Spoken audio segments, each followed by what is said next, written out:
Hello friends, welcome back to our channel. శివాలయంలోకి ప్రవేశించిన భారీ నాగుపాము అక్కడ నంది విగ్రహం పైకి ఎక్కి కూర్చుంది. పడగ విప్పి తదేకంగా గర్భాలయం లోపల ఉన్న శివలింగాన్ని చూస్తూ కొద్దిసేపు అలాగే ఉండిపోయింది ఆ సర్పం. దీంతో ఆలయంలోని అర్చకులు ఆ సర్పానికి ప్రత్యేక పూజలు నిర్వహించారు.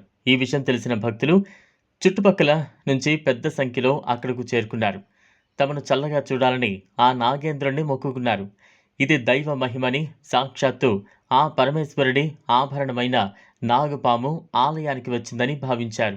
దీంతో ఆలయ ప్రాంగణం శివనామస్మరణతో మారుమ్రోగిపోయింది. పూర్తి వివరాలు తెలుసుకునేందుకు వీడియోని స్కిప్ చేయకుండా ఎన్ వరకు చూడండి. ఈ ఘటన తమిళనాడులోని తిరుపత్తూరు జిల్లా అంబూరు సమీప కీళ్మురుంగైలోని ప్రసిద్ధ బ్రహ్మపురీశ్వరుడి ఆలయంలో చోటు చేసుకుంది. ఆలయంలోకి సుమారు 5 అడుగుల పొడవున్న నాగుపాము ప్రవేశించింది. అనంతరం నంది విగ్రహంపై కూర్చుని పడగ విప్పి గర్భగుడిలోని శివలింగానికి ఎదురుగా కూర్చుంది. దీంతో అక్కడ పూజారులు ఆ పాముకు ప్రత్యేక పూజలు నిర్వహించారు. ఈ వింతను చూసేందుకు చుట్టుపక్కల నుంచి జనం పెద్ద సంఖ్యలో తరలివచ్చి ఆ సర్పాన్ని మొక్కుకున్నారు. ఇక ఆలయ విధిరాత మార్చే పుణ్యక్షేత్రంగా గుర్తింపు పొందింది. పురాణం ప్రకారం ఈ ఆలయాన్ని సృష్టికర్త బ్రహ్మ నిర్మించారు.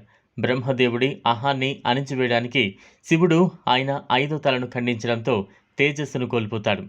దీంతో సృష్టి కళను కూడా కోల్పోయిన బ్రహ్మదేవుడు శాప విముక్తి కోసం తిరుపత్తూరుకు వచ్చి 12 లింగాలను ప్రతిష్ఠించి వాటిని ప్రార్థించాలని చెబుతారు.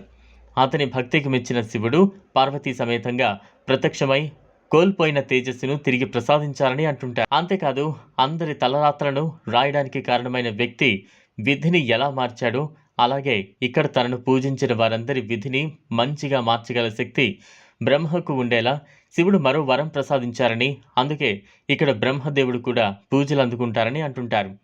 అంతేకాదు, ఇక్కడ 12 జ్యోతిర్లింగాలను ప్రతిష్ఠించారు. నంది విగ్రహం కూడా ప్రత్యేకంగా ఉంటుంది. బ్రహ్మ పూజించిన ఆలయం కావడంతో దీనికి బ్రహ్మపురీశ్వరాలయంగా పేరు వచ్చింది. ఆలయం పక్కనే ఉన్న కోనేరును బ్రహ్మతీర్థంగా పిలుస్తారు. ఈ కొలను నుంచే విధాత జలాన్ని తీసుకువచ్చి పరమేశ్వరుడికి అభిషేకం చేయడంతో దీనికి ఆ పేరు వచ్చింది. అంతేకాదు, పార్వతీదేవి బ్రహ్మ సంపత్ గౌరిగా ఇక్కడ పూజలు అందుకోవడం మరో విశేషం. యోగాలో నైపుణ్యం పొందాలనుకునేవారు ఉదయం 6 గంటల్లోపు ఈ ఆలయానికి వెళ్తారని చెబుతారు.